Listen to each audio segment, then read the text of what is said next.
Assalamualaikum warahmatullahi wabarakatuh. Waalaikumsalam warahmatullahi wabarakatuh. Baik, kami dari kelompok 4, mata kuliah wawasan kemaritiman akan mempresentasikan hasil kerja kelompok kami. Pertama-tama, perkenalkan, nama saya Dia Asma Husna selaku moderator, dan di samping saya ada pemateri pertama Fitrianing Simadupa, dan pemateri kedua ada Rahma, pemateri ketiga ada Iqra Ramadan, dan pemateri keempat ada Enji Mangayun. Langsung saja saya persilakan kepada pemateri pertama untuk membawakan hasil kerja kelompok kami. Baik, lanjut saja. Yang pertama, pemahaman yang baik tentang batas maritim penting dalam menjalin kerjasama dengan negara lain terkait pengelolaan laut dan sumber daya kelautan. Dengan pemahaman yang mendalam tentang batas maritim, Indonesia dapat memperkuat posisinya sebagai negara maritim yang memiliki peran penting dalam wilayah perairan Asia Tenggara. Yang kedua, Indonesia memiliki batas maritim yang mencakup wilayah yang luas dan beragam, termasuk 1. Batas maritim. Indonesia memiliki wilayah maritim seluas 5,8 juta kilometer persegi. Kedua, laut teritorial. Indonesia memiliki laut teritorial seluas 12 mil laut, sekitar 22 km dari garis pangkal. Yang ketiga, perairan kepulauan. Wilayah perairan kepulauan Indonesia dikenal sebagai zona laut kepulauan Indonesia, mencakup 24 mil laut dari garis pangkal. Yang keempat, zona ekonomi eksklusif. Indonesia memiliki seluas 200 mil laut dari garis pangkal. Yang kelima, wilayah kontinen. Hak atas landas kontinen di luar zona ekonomi eksklusif untuk kepentingan eksploitasi sumber daya alam di dasar laut. Yang keenam, laut teritorial. Indonesia memiliki laut teritorial seluas 12 mil laut, sekitar 22 km dari garis pangkal. Yang ketujuh, perairan kepulauan. Wilayah perairan kepulauan Indonesia dikenal sebagai zona laut kepulauan Indonesia, mencakup 24 mil laut dari garis pangkal.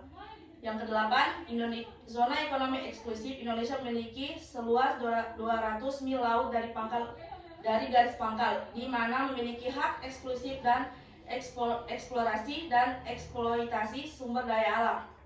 Yang kesembilan, wilayah kontinen. Hak atas landas kontinen di luar zona ekonomi eksklusif untuk kepentingan eksploitasi sumber daya alam di dasar laut. Baik, itu saja materi pertama saya. Selanjutnya saya persilakan kepada pemateri kedua. Baik, langsung saja. Manfaat ALKI bagi pemerintah Indonesia. Keamanan perairan. ALKI membantu dalam mengamankan perairan Indonesia dengan mengatur lalu lintas kapal dan aktivitas maritim di wilayah tersebut. Kedua, pengendalian dan pengawasan. ALKI memungkinkan pemerintah Indonesia untuk melakukan pengendalian dan pengawasan yang lebih efektif terhadap lalu lintas kapal dan aktivitas laut di perairan kepulauan. Ketiga, manfaat sumber daya laut. Dengan ALKI, pemerintah dapat mengatur dan mengelola pemanfaatan sumber daya laut secara lebih efisien dan berkelanjutan. Keempat, perlindungan lingkungan. Sistem ALKI membantu dalam melindungi lingkungan, laut, dan ekosistem maritim Indonesia dengan mengatur aktivitas yang berpotensi merusak lingkungan. Kelima, kerjasama internasional. ALKI juga memfasilitasi kerjasama internasional dalam pengaturan lalu lintas laut dan keamanan perairan. Konflik laut di perairan Indonesia seringkali terjadi akibat sengketa batas maritim antara Indonesia dengan negara tetangga.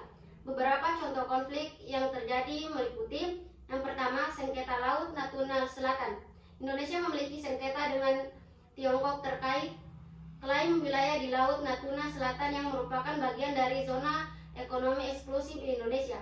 Tiongkok seringkali melakukan aktivitas ilegal di wilayah ini, menyebabkan ketegangan antara kedua negara. Kedua, sengketa Laut Ambalat.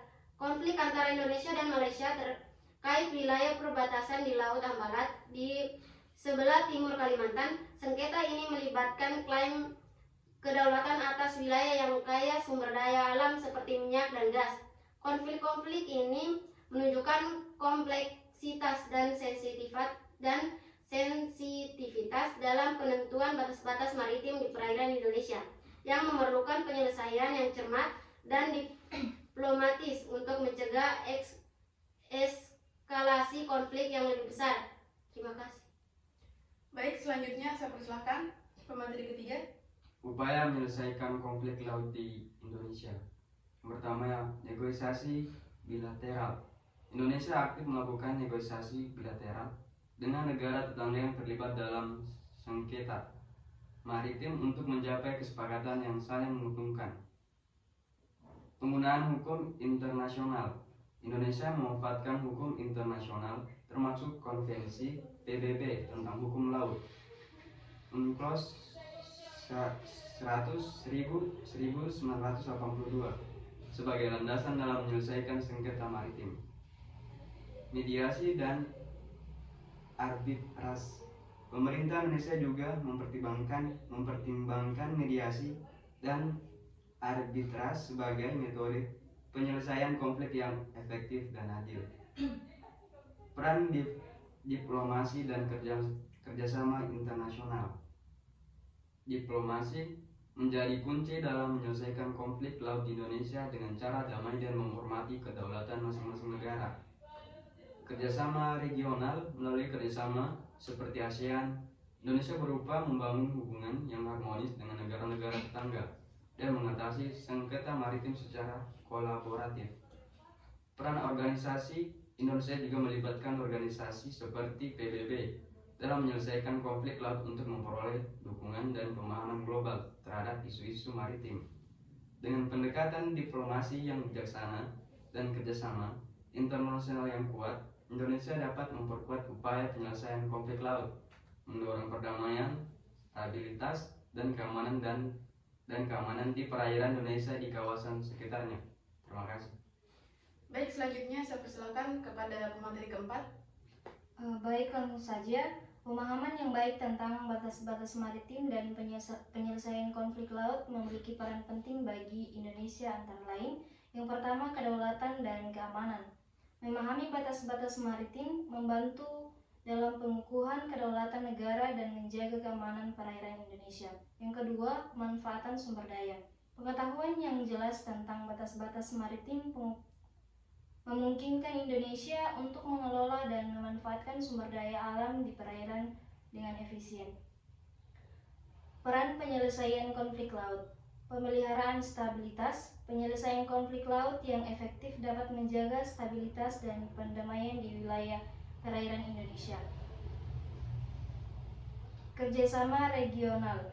Penyelesaian konflik laut juga membuka peluang untuk meningkatkan kerjasama regional dan membangun hubungan yang harmonis dengan negara-negara tetangga. Dengan pemahaman yang